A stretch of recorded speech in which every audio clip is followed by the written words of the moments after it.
Hello friends, welcome to మన భోజనశాల. ఈరోజు మన ఛానల్లో ఎంతో రుచిగా ఉండే కరివేపాకు రైస్ని ఏ విధంగా ప్రిపేర్ చేయాలో చూసేద్దాం. చాలా ఈజీ రెసిపీ అండి. ఒక 5 నిమిషాలలోనే రెడీ అయిపోతుంది. అది కాక టేస్ట్ అయితే చాలా బాగుంటుందన్నమాట. మరి తప్పకుండా ట్రై చేయండి. రెసిపీలోకి వెళ్ళే ముందు ఒక చిన్న రిక్వెస్ట్ అండి. రెసిపీ నచ్చితే ఒక లైక్ చేసి మన ఛానల్ని ప్లీజ్ సబ్స్క్రైబ్ చేసుకోండి.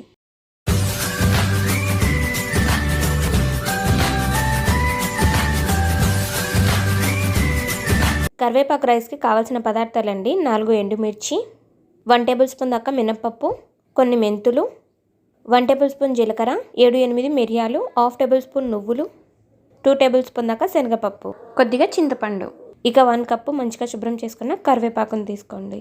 ఇప్పుడు ప్యాన్లోకి కొద్దిగా ఆయిల్ వేసుకొని వేడెక్కనివ్వాలి.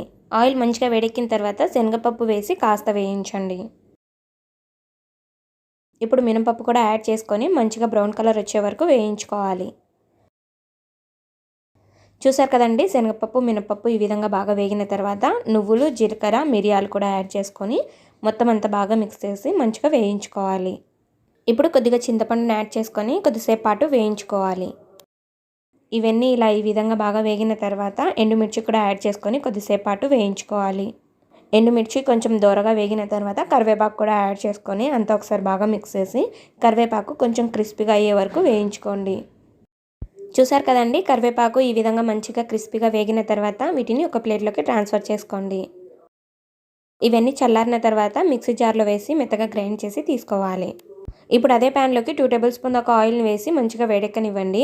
ఆయిల్ వేడెక్కిన తర్వాత శనగపప్పు, జీలకర్ర, ఆవాలు వేసి కాస్త వేయించండి. ఇవి కొంచెం వేగిన తర్వాత 2 టేబుల్ స్పూన్ దాకా పల్లీలను యాడ్ చేసుకొని కొద్దిసేపు పాటు వేయించుకోండి. పల్లీలు కూడా మంచిగా వేగిన తర్వాత 2 పచ్చిమిర్చి చీలికలు, 1 రెమ్మ కరివేపాకు వేసి మంచిగా వేయించుకోవాలి. చూసారు కదండి, ఇవన్నీ ఇలా బాగా వేగినాక ముందుగా ఉడికించుకున్న వైట్ రైస్ని యాడ్ చేసుకొని అలాగే మనం ముందుగా మిక్సీ పట్టుకున్న కరివేపాకు పౌడర్ని కూడా 2 టేబుల్ స్పూన్ దాకా యాడ్ చేసి అంతా ఒకసారి బాగా మిక్స్ చేసుకోవాలి. ఇలా వైట్ రైస్ని అంతా మంచిగా కలిపేసిన తర్వాత ఇప్పుడు ఇందులోకి రుచికి సరిపడినంత సాల్ట్ని యాడ్ చేసి అంతా ఒకసారి బాగా మిక్స్ చేసుకోవాలి.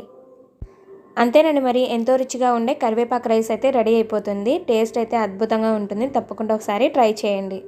ఓకే ఫ్రెండ్స్, మరి మీరు కూడా ఇంట్లో ఈ కరివేపాకు రైస్ ట్రై చేసి ఎలా వచ్చిందో కామెంట్ బాక్స్లో కామెంట్ చేయండి. అలాగే రెసిపీ నచ్చినట్లయితే ఒక లైక్ చేసి మరిన్ని ఇలాంటి టేస్టీ రెసిపీస్ కోసం మన ఛానల్ని ప్లీజ్ సబ్స్క్రైబ్ చేసుకోండి. Thank you all.